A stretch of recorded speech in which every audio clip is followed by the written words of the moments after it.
Good morning, जय हिंद, वंदे मातरम। दोस्तों, सुबह आज मैं एक बहुत ही अच्छी और एक स्टोरी सुन रहा था। जब मैंने उस स्टोरी को सुना, देखा, मेरे को बड़ा हार्ट हुआ और मेरे को लगा कि यार इतनी सारी चीजें जो होती हैं देश विदेश के अंदर, और इस स्टोरी के माध्यम से जब मैंने उस चीजों को सुना, समझा, देखा तो मेरे को बड़ा हार्ट हुआ, फील हुआ कि यार कहीं ना कहीं ये चीजें मेरे को आप हम सभी साथियों के साथ में शेयर करनी चाहिए।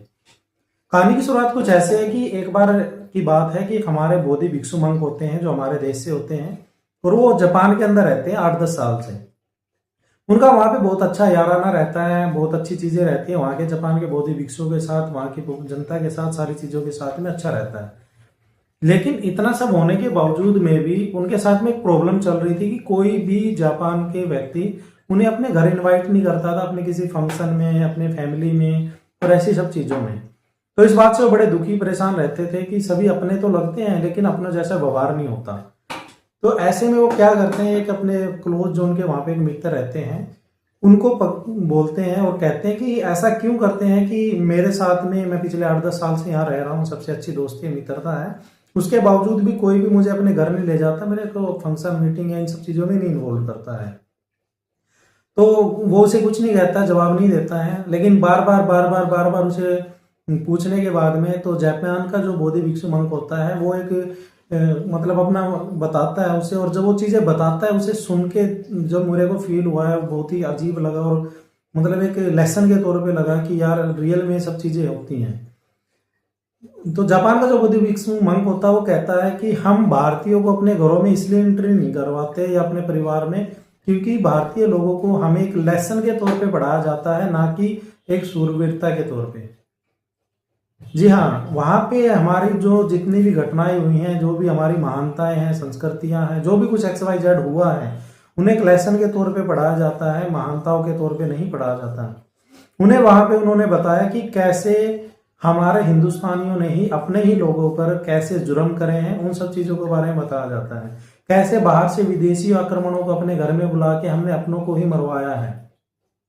शुरुआत होती है मोहम्मद गौरी से, जो कि भारत में आक्रमण करने आते हैं और पृथ्वीराज चौहान जी के शासनकाल के अंदर उनको वो करते हैं और जयचंद जी को उनको बुलाते हैं। और हमारे पास उसके बाद में हजारों ऐसे आक्रमण होते हैं जो अलग अलग जगह से होते हैं, अलग अलग लोगों के माध्यम से होते हैं, और बार बार आक्रमण हमारे अपने के माध्यम से बुला बुला के करवाए जाते हैं। मुगल सल्तनत की बात करें तो बाबर जो आया था, पानीपत का तीसरा युद्ध हुआ, बाबर जब आया था हिंदुस्तान के अंदर बहुत ही कम सेना थी। अगर लोग एकता रखते चाहते तो वो इतनी कम सेना थी, थप्पड़ चट्टू मार के, चप्पल जूते मार के उसको यहाँ से भगा देते। लेकिन 200 साल तक हम गुलाम बने रहे। चंद पैसे, चंद सिक्कियों के चक्कर में हमने अपने लोगों पे ही अपने ही जुर्म ढाए। सबसे बड़ा हमारे पास में एग्जाम्पल है कि जिस समय पे अंग्रेज भारत में आए थे, वो आए थे सिर्फ व्यापार करने, सिर्फ व्यापार के मकसद से वो हमारे देश में घुसे थे, और कैसे उन्होंने 100-150 साल हम पे राज किया और हमारी पूरी संस्कृति, हमारी सारी चीजों पे उन्होंने इस तरीके से हमारे को प्रताड़नाएं मिली। तो ऐसे बहुत सारे एग्जाम्पल हैं। जिस समय गुरु गोविंद साहब जी के साथ में 10 लाख की सेना लड़ने गई थी तो कोई और नहीं गए थे, कोई बाहर से मुगल या कोई और नहीं आए थे, हिंदुस्तान के ही लोग थे।